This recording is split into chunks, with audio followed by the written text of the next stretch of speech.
Hello everyone, the GS academy पर आप सबका स्वागत है। मैं इंद्रदेव कुमार। आज जनजातियों के सीरीज में हम लोग आदिम जनजाति पढ़ रहे थे, जिसमें हम लोग 4 आदिम जनजाति पहले पढ़ चुके हैं। चलिए नेक्स्ट हम लोग का जो अगला आदिम जनजाति है वो है असुर। बहुत इंपॉर्टेंट है। आदिम जनजातियों में जो सबसे महत्वपूर्ण है वो है असुर। बहुत सारा इसमें प्रश्न बनता है। चलिए देखते हैं। असुर जनजाति यदि बात करें तो यह झारखंड का सबसे प्राचीन जनजाति है। ठीक, प्राचीन जनजाति के रूप में, और वो भी कैसी है? आदिम जनजाति है। ठीक है। दूसरा चीज, यदि इसकी प्रजाति की बात करें तो यह प्रोटोस्टरलाइड है।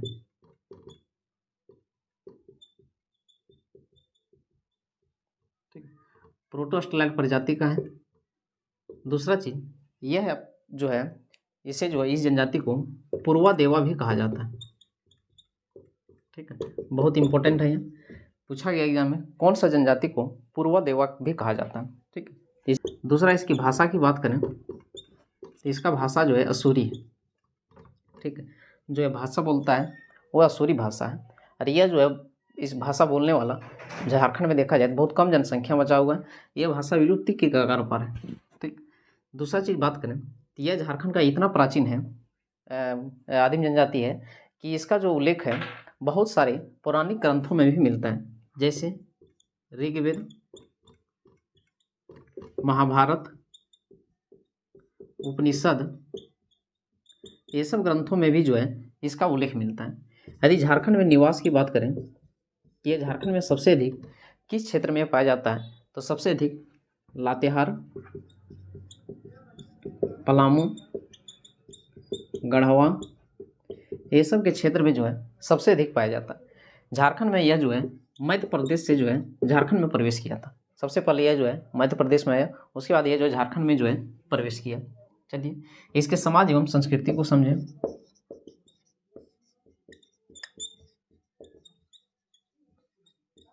अभी तक हम लोग जितना भी जनजाति चाहे आदिम जनजाति जो भी पढ़े हैं, किसी में मातृसत्तात्मक किसी का समाज नहीं था, लेकिन इनका जो समाज है वह मातृसत्तात्मक है। ठीक है, मतलब माँ के वंशज को प्राथमिकता दिया जाता है। ठीक, इसका समाज मातृसत्तात्मक है। ठीक, यदि गोत्र की बात करें तो गोत्र को इसमें पारस कहा जाता है। ठीक है, किसी भी ऐसे जनजाति में नहीं है जिनके गोत्र को पारस कहा जाता है, इसलिए याद रखिएगा। पूछा गया एग्जाम में कि असुर जनजाति के गोत्र को क्या कहा जाता है? पारस। दूसरा चीज देखें तो इसका समाज 3 वर्गों में विभाजित है। कौन कौन? वीर, बिरजिया तथा अंगारिया। ठीक है, ये 3 वर्गों में विभाजित है। ये तीनों बहुत इंपॉर्टेंट है, याद कीजिए। जिसमें हम लोग बिरजिया जनजाति पढ़े थे उसमें बताए थे कि बिरजिया जनजाति यह असुर का ही एक हिस्सा है। ठीक है, तो वही इसका क्या है? 3 वर्ग है, वीर, बिरजिया और अंगारिया। उसी में से यह इसका उपवर्ग है। ठीक, बात करें इसके गांव में सांस्कृतिक कार्यक्रम जो होता है उसमें अखड़ा का भी इसमें व्यवस्था है, जिसे यखरा कहा जाता है। ठीक, विवाह के समय वधु मूल्य देने की भी प्रथा है, जिस ठीक है, ये भी इम्पोर्टेंट है। सिर्फ डाली बोले तो किसान जनजाति में आती है। ठीक है, डाली टका इसका वधु मूल्य है। उसके बाद इसमें कुछ ईदी में परंपरा। ठीक है, यह क्या है? बहुत इंपॉर्टेंट है। यह जेपीसी में भी इस प्रश्न को पूछा गया था कि ईदी में क्या है, या तो फिर ईदी में किस जनजाति की यह परंपरा है। तो यह क्या है? अभी के इस टाइम में कर सकते हैं लिव इन रिलेशनशिप। इसमें लड़का लड़की साथ में पति पत्नी की भांति बिना शादी किए रहना का प्रावधान है, लेकिन उसे अनिवार्य रूप से उसको शादी करना होता है। ठीक है, उसी को कहा गया है ईदी परंपरा। एक और इसमें है चामबंदी संस्कार। यह क्या है? तो चामबंदी संस्कार चमड़ा का धागा पहनाया जाता है बच्चों को। ठीक है, जो छोटा बच्चा होता है उसे चमड़ा का धागा पहनाया जाता है ताकि उसको किसी का नज़र उजर ना लगे। ठीक, ये छोटे बच्चों को पहनाया जाता है, उसी को कहा जाता है चामबंदी संस्कार। बहुत इंपॉर्टेंट है अभी। और यह धागा कब खोला जाता है? जब उसका शादी का टाइम आता है तभी खोला जाता है। ठीक है, तो ये भी याद रखिएगा। चमड़ा का इसमें धागा पहनाया जाता है ताकि किसी का नज़र उजर ना लगे, इसलिए यह पहनाया जाता है। चलिए उसके बाद इसके समाज में देखें तो कुंवारा लड़का लड़की को, ठीक है, दोनों को केला का जो है पौधा लगाना जो है पूरी तरह से वर्जित है। ठीक है, इसके समाज में कुंवारा लड़का लड़की जिसका शादी नहीं हुआ है उसे केला का पौधा लगाना वर्जित है। दूसरा चीज, इसके समाज में जो है गर्भवती जो महिला हो तो उसे ग्रहण देखना मना होता है। ठीक है, चाहे वो चंद्र ग्रहण हो, सूर्य ग्रहण हो, ये देखने के लिए पूरी तरह से इसमें मनाही होती है, उसे अपशगुन माना जाता है। ठीक है, इसलिए इसे जो है नहीं देखा जाता है। ये भी इम्पोर्टेंट है, ये सब एग्जाम में जो है पूछा गया है, बहुत इंपॉर्टेंट है। चलिए इसमें यदि बात करें भोजन का, तो इनके भोजन जो है दो तरह का है, एक दिन का एक रात का, और दोनों को जो है अलग अलग नाम से जो है जाना जाता है। जैसे दिन के भोजन को लोलो घोटू जोमेकू कहा जाता है, और जो रात के भोजन होते हैं करता है उसे छोटू जोमेकू। ठीक है, रात के भोजन को छोटू जोमेकू और दिन के भोजन को लोलो घोटू जोमेकू के नाम से जाना जाता है। ठीक है, याद रखिएगा, थोड़ा डिफिकल्ट वर्ड है, एक दो बार पढ़िएगा याद हो जाएगा। ठीक है, चलिए आगे बात करते हैं इसके आर्थिक व्यवस्था का।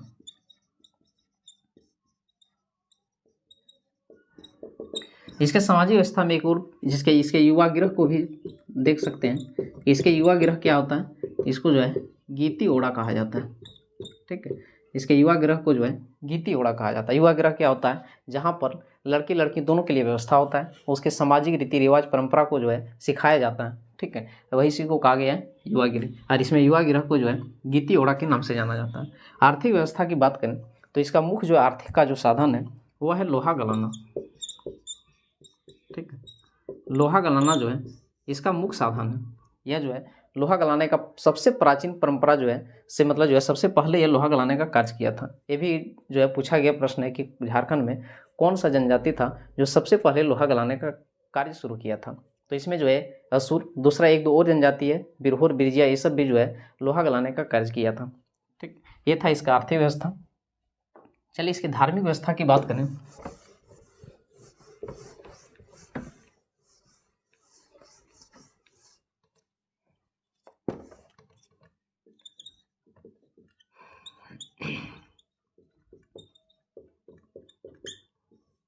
यदि इसके धार्मिक व्यवस्था की बात करें तो इसका सबसे जो प्रमुख देवता है वह है सिंह बोंगा। ठीक, जो किसका रूप है, यह सूर्य का ही रूप माना जाता है।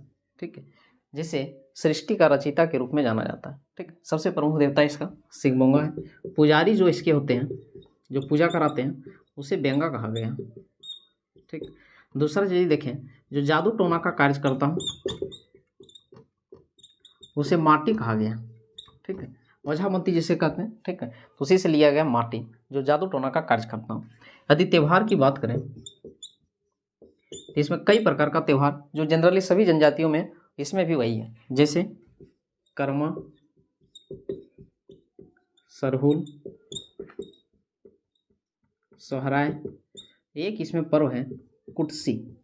ठीक है, इम्पोर्टेंट है, एक एग्जाम में पूछा गया है कुटसी पर्व किस लिए मनाया जाता है। तो यह जो है लोहा उद्योग में उन्नति के लिए, ठीक है, लोहा उद्योग में अच्छे उन्नति के लिए जो है यह त्यौहार मनाया जाता है कुटसी पर्व। ठीक, इम्पोर्टेंट है। ये था हम लोग का। दूसरा चीज इसके जो है संस्कृति को,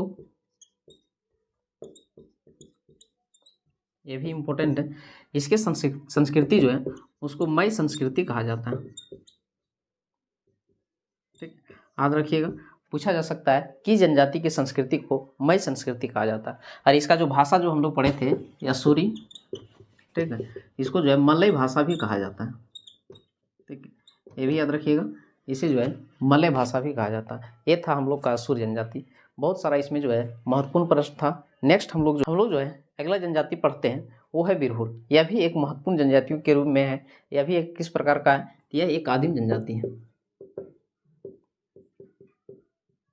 ठीक है, दूसरा चीज बात करें तो इसका अर्थ कभी कभी पूछता है कि इसका अर्थ क्या होता है, बिरहोर का अर्थ क्या होता है। तो बिरहोर का अर्थ होता है जंगल का आदमी।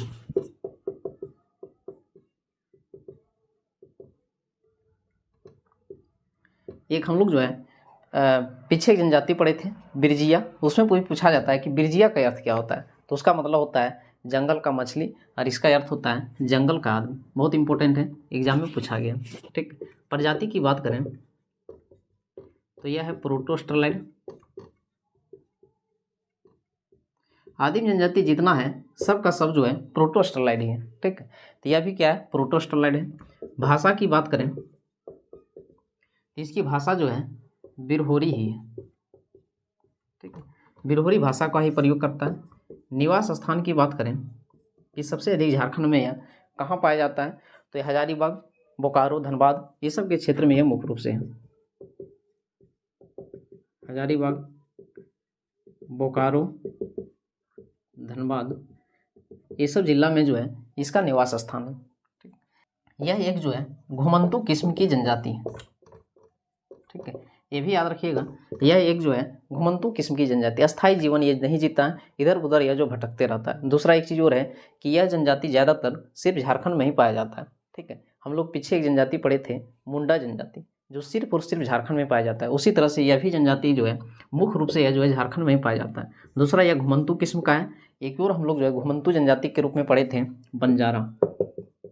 ठीक है, बंजारा जनजाति भी जो है एक घुमंतु है, इसका कहीं एक जगह निश्चित स्थान नहीं, कभी एक गांव में निवास है तो किसी दूसरे गांव में या घूमते रहता है। उसी तरह से यह भी जो है घुमंतु किस्म की जनजाति है। चलिए,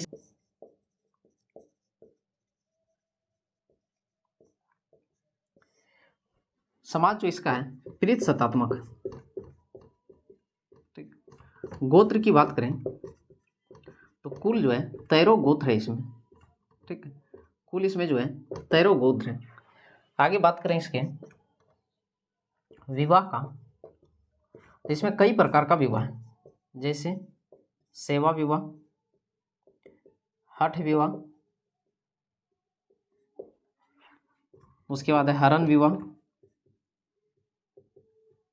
नियोग विवाह, नियोग नहीं, हठ विवाह। ये सब कुछ जो है इसका प्रमुख विवाह। हठ विवाह कैसे होता है, तो लड़की अपने पसंद के लड़का से हठ पूर्वक शादी करना। ठीक है, हरण विवाह ये जो है भाग कर जो शादी किया जाता है, हरण विवाह कहा जाता है। सेवा विवाह, लड़का जो है लड़की के घर उसके माता पिता का कुछ दिन सेवा करता है, खुश होकर उसका शादी कर दिया जाता है, उसी को कहा गया सेवा विवाह। ठीक है, उसके बाद एक है पलायन विवाह, तो यह भी उसी तरह का विवाह है, मतलब भाग के शादी करने के जैसे विवाह। ठीक है, बात करें इसमें यदि देखें तो इसमें कुछ नृत्य भी है। ठीक है, जिसमें एक है डांग, एक है मुतकर, ये सब जो है कुछ इसके नृत्य हैं। कुछ इसमें जो है वाद्य यंत्र के रूप में भी प्रयोग किया जाता है, जिसमें तुम्दा, तिरियो। ठीक, ये सब इसका वाद्य यंत्र है। यह जो है नृत्य में एक है डांग है, मुतकर है, ठीक, और एक जो है लागरी। ठीक, तीन जो है मुख्य रूप से। और युवा गिरह को इसमें गीतियोड़ा या फिर गीतियोरा या फिर गतियोरा कहा गया है। तीनों एक ही होता है, नाम सिर्फ अलग अलग है। इसमें भी जो है युवक और युवती के लिए दोनों के लिए अलग अलग है। युवक और युवतियों दोनों के लिए जो है अलग अलग है। इसमें जो लड़का मतलब युवक के लिए जो युवा गिरह है उस डोडा कांठा के नाम से, और जो लड़की के युवतियों के लिए जो युवा गिरह होता है उसे, और युवतियों के लिए जो युवा गिरह है उसे डीडी कुंडी के नाम से जाना जाता है। ठीक है, थोड़ा नाम अलग टाइप का है लेकिन याद करना पड़ेगा। ठीक है, पूछ सकता है कि इसके युवा गिरह को क्या कहते हैं। पहला चीज़ है गीतियोड़ा। ठीक है, युवक और युवतियों दोनों के लिए अलग अलग होता है। युवक के जो युवा गिरह है उसे डोडा कांठा, और जो है लड़की युवतियों के लिए जो होता है उसे डीडी कुंडी के नाम से जाना जाता है। ठीक है, आगे बात करें इसके जो घर होते हैं बस्ती कह सकते हैं, टंडा के नाम से जाना जाता है। ठीक है, बहुत इंपॉर्टेंट है। इसके घर या बस्ती को जो है टंडा कहा जाता है। और जो छोटा घर झोपड़ी जो होता है, झोपड़ी, उसे कुंबा या कुरहर, ठीक है, कुंबा या कुरहर के नाम से जाना गया है। इसमें भी जो है हम लोग याद कीजिए, जो है एक हम लोग चेरो जनजाति जो पढ़े थे, चेरो में जो है गांव को डीह कहा गया था। ठीक है, उसी तरह से इसके गांव को जो है बस्ती को जो है टंडा के नाम से जाना जाता है। छोटा जो झोपड़ी है उसे कुंबा या कुरहर कहा गया है। और एक हम लोग जो है पीछे एक जनजाति पढ़े थे जिसमें जो है उसके झोपड़ी नुमा घर को जो झाला कहा गया था, उसी तरह से इसमें भी है। इसमें भी दो तरह से होता है, एक बड़ा घर झोपड़ी और एक छोटा झोपड़ी। ठीक, छोटा झोपड़ी को चू कुंबा के नाम से जाना गया, ओडा कुंबा। ठीक है, और जो है छोटा उसे चू कुंबा के नाम से जाना जाता है। थोड़ा इसमें अलग अलग टाइप का कुछ है। आगे बात करें इसके आर्थिक व्यवस्था का। इसका जो मुख्य साधन है आर्थिक का वो है शिकार करना,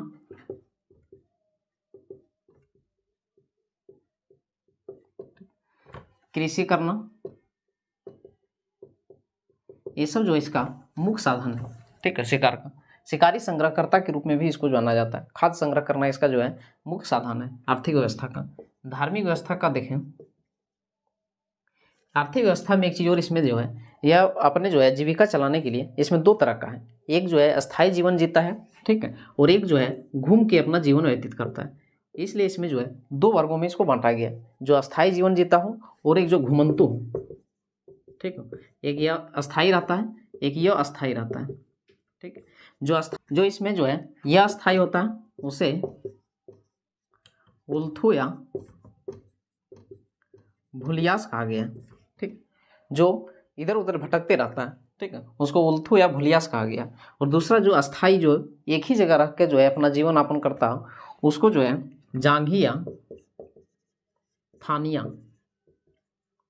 ठीक है, उसे जांघी या थानिया के नाम से जाना जाता है। ये इसका ये बहुत इंपॉर्टेंट है, एग्जाम में यह जो है पूछा गया है कि यह अपनी आर्थिक व्यवस्था के आधार पर जो मतलब जो है एक अस्थाई रहता है और एक यह अस्थाई रहता है, उसको किस किस नाम से जाना जाता है। जो यह अस्थाई है मतलब इधर उधर घुमंतु किस्म का जो है, ठीक है, जो घूमते रहता हो उसको जो है उल्थू या भूलियास, रास्ता भूल गया, सीधा समझिए रास्ता भूल गया, इधर उधर घूम रहा है, ठीक है, तो यह है उल्थू या भूलियास। एक है जो अस्थाई जीवन जी रहा है, एक ही जगह रहता है, उसे जांघी या थानिया के नाम से जाना जाता है। ये था इसका आर्थिक व्यवस्था। यदि धार्मिक व्यवस्था की बात करें, इसके धार्मिक व्यवस्था की बात करें तो इसके जो है सबसे प्रमुख जो देवता होते हैं उसे सिंगबोंगा कहा गया है। ठीक है, सबसे प्रमुख देवता इसका जो है सिंगबोंगा है। दूसरा चीज, इसके जो पुजारी होते हैं उसे नायक के नाम से जाना जाता है। ठीक है, इसके पुजारी को नायक कहा जाता है। त्योहार की बात करें तो बहुत सारा त्यौहार है, जैसे जनरली सभी में कर्मा, सरहुल, ठीक है, सोहराय, ये सब जो है प्रमुख पर्व जो है मनाया जाता है। ये था हम लोग का बिरहोर जनजाति। ये बिरहोर में ये दोनों जो है बहुत इंपॉर्टेंट है। ठीक है, आगे जो कुछ बात लिखे हैं बताए थे उसमें भी बहुत सारा जो है इंपॉर्टेंट प्रश्न बन जाता है। चलिए आज हम लोग जो है लगभग 6 जो है आदिम जनजाति पढ़ चुके हैं, 2 और हम लोग का बचा है। उसके बाद जितने भी जनजाति था 32 जनजाति खत्म हो जाएगा। ठीक, उसके बाद फिर हम लोग अगले वीडियो में मिलते हैं।